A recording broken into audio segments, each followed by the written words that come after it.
지금까지 설명한 최적화와 정당화에는 하나의 약점이 있습니다. 뭐냐면은 독자가 반복적으로 손해보다 이득이 커야 된다. 혹은 사회의 경제적 규모나 사회적 인식에 따라 달라진다고 표현했는데, 그럼 과연 이게 얼마일 때 방사선 피폭 1시버트를 당하면 이게 과연 돈으로 얼마일 때 이득이고 얼마일 때 손해인가 라는 부분이 문제입니다. 어떤 거냐면은 여기 사람이 있고 여기 선원이 있는데 이 사람에 의한 피폭량이 100이라고 가정하겠습니다. 그리고 여기에 차폐체를 설치하는데 이 차폐체 금액이 10입니다. 그럼 여기서 이제 고민을 하는 거죠. 이 10이라는 10원짜리 차폐체로 인해서 이 100의 방사선이 절반인 50으로 줄어들었다고 가정하겠습니다. 자, 그러면은 10원을 투자해서 이 방사선을 50을 아낀 거죠. 피폭량을 줄였습니다. 그리고 그럼 고민을 하게 되죠. 이 차폐체를 2배로 늘려서 만약에 20을 투자한다면 방사선이 절반이 줄어들어서 50이 줄어든 게 아니라 75가 줄어든다고 가정하겠습니다. 자, 그러면은 이 처음에 10원을 투자했을 때는 50이 줄어들었는데 또 10원을 추가로 투자를 하면 이제는 25가 더 줄어드는 거죠. 또다시 10원을 투자하면 이제 이 피폭량 2배로 줄어들기 때문에 또 마이너스 12가 될 겁니다. 계속 이렇게 투자하는 비용이 늘어나면 늘어날수록 피폭량도 감소를 하지만 감소 효과는 줄어들죠. 왜냐하면 차폐체가 2배가 되면은 피폭량도 절반만 줄어드니까. 자, 어느 순간에 이걸 최적화라고 판단을 하고 멈출 것인가?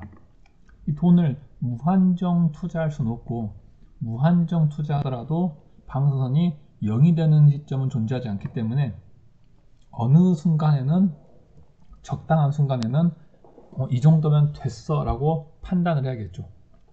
잘 사는 나라는 이 정도까지 투자한 다음에 멈출 것이고 좀 어려운 나라는 이 정도까지만 투자하고 멈춰도 될 겁니다.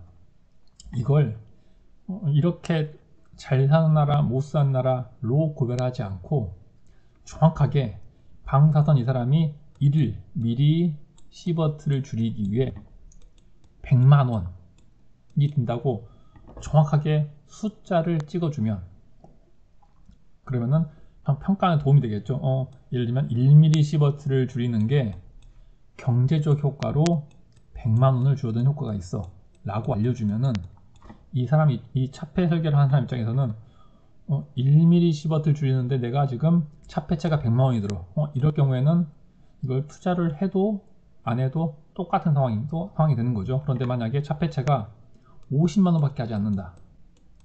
1mm 시버트를 줄이는데 차폐체가 50만 원밖에 필요하지 않는다면 1mm 시버트 줄이는 게 100만 원의 금전 가치가 있다고 정해주면은 50만 원을 투자해서 100만 원에 해당하는 1mm 시버트를 줄이는 게 더 이득이겠죠. 그러면은 이 50만 원은 투자할 가치가 있는 겁니다. 즉 이건 투자를 하는 거에 대한 최적화의 과정에 따르면은 50만 원은 투자를 해야 되죠.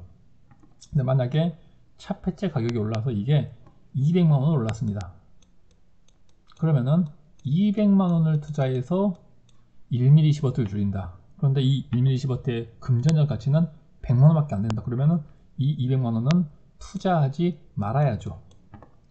이렇게 이 1mm 시버트가 얼마에 해당하는지 이 경제적 가치만 평가를 해주면은 이렇게 최적화든 정당화든 금전과 관련된 평가가 명확해집니다. 그래서 이 방사선 방호 시설을 보강을 위해 이 선량, 주의점 선량은 개인 선량이 아니라 집단 선량입니다. 집단 선량의 감소량을 금액으로 환산해서 제시를 해주면은 이 100만 원이 1mS이다. 이 값을 제시해 주면 이 평가가 가능하기 때문에 이렇게 제시한 값을 뭐라고 부르느냐? 비용 이득 분석 비용이라고 표현을 합니다. 즉 보강 비용과 이 보강 비용과 이 환산 비용, 얘를 직접 비교할 수 있는 거죠. 보강 비용과 환산 비용의 비교. 여기서 표현한 이 50만원 혹은 100만원, 200만원이 보강 비용이고요. 이 차폐체를 설치하는 데 필요한 비용, 이 방사선 1mS가 100만원이다 라고 표현했던 이 비용이 환산 비용이 되는 겁니다. 사실 이 데이터는, 이 비용 이득 분석 비용은 굉장히 한정적이라서 그러니까 많이 연구되지 않았습니다. 왜냐하면은 이걸 하려면은 사람의 목숨이 혹은 사람에게 발생하는 장애가 돈으로 환산되어 있기 때문에 이게 쉬운 연구가 아니라서 정확하게 이렇다라고 하고 있진 않는데, 75년도에 원자력 발전소에서 발전소의 추가 차폐를 얼마나 할 것인가 라는 부분에서 이렇게 제시된 적이 있다 라는 건 참고하시면 됩니다. 당시에 이제 램이라는 단어를 썼는데, 여기서 중요한 건 이게 집단 선량이다 라는 거하고 이걸 비용으로 환산이 가능하다, 이렇게 되면은 비용 이득 분석이 된다. 물론 이후에도 국내에서도, 그러니까 국내뿐만 아니라 국제기구에서도 이 비용 이득 분석이 제시된 적이 있고, 국내에서도 한 두세 번 정도 어떤 연구자에 의해서 평가된 적이 있었지만 금액 자체는 거의 비슷했던 걸로 알고 있습니다. 그러니까 예를 들면은 이 $1000가 아니라 1200달러가 제시된 경우도 있고 1500달러 제시된 경우도 있고 이 정도인데, 이게 2배 이상 차이가 났던 그런 보고서는 제가 본 기억이 없으니까 이런 식으로 평가된 적이 있다. 그리고 이걸 바로 이렇게 제시한 값을 비용 이득 분석 비용이라고 한다 라고만 알고 계시면 됩니다. 자, 그러면은 방금 앞에 용어 중에서 개입과 회피에 대한 용어를 익혔습니다. 개입에 대한 용어를 익혔죠. 개입은 뭐냐면은 방사선을 줄이기 위한 행동을 개입이라고 했었죠. 그러면 이 개입에 의해 얼마나 많은 선량이 줄어들었는가, 이것을 평가하기 위해서 만든 개념이 회피 선량입니다. 예를 들면 어떤 사람이 작업을 하는데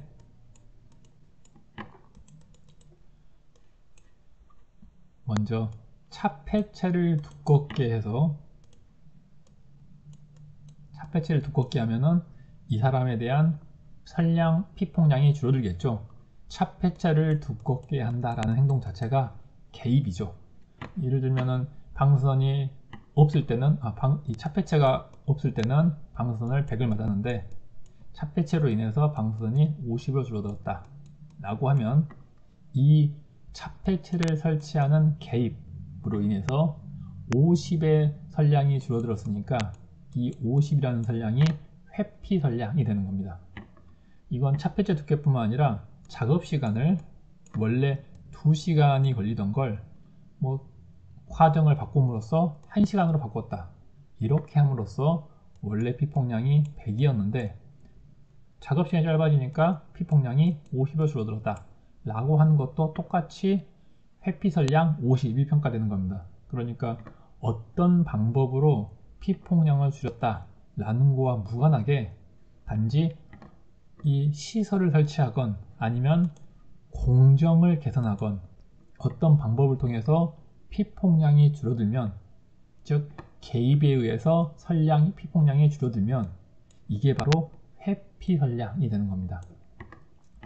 여기서는 뭐냐, 이 회피 선량을 따르는 이유는, 여기서는 이 차폐체를 설치함으로써 50이라는 방사선을 줄어들었기 때문에 좀 많이 줄어든 것 같아 라고 하는데, 그러면은 여기에다가 차폐체를 더 설치하면은 또 한 30으로 줄어들지 줄어들지 않겠어? 라고 하면 마이너스 22 회피선량이 추가되겠죠. 더 두껍게 하면은 선량이 10으로 줄어들 테니까 또 회피선량 10이 추가되겠죠. 자, 여기서 평가를 하는 겁니다. 그럼 이걸 어디까지 두껍게 해야 돼? 회피선량을 얼마만큼 만드는 게 정당한 거야?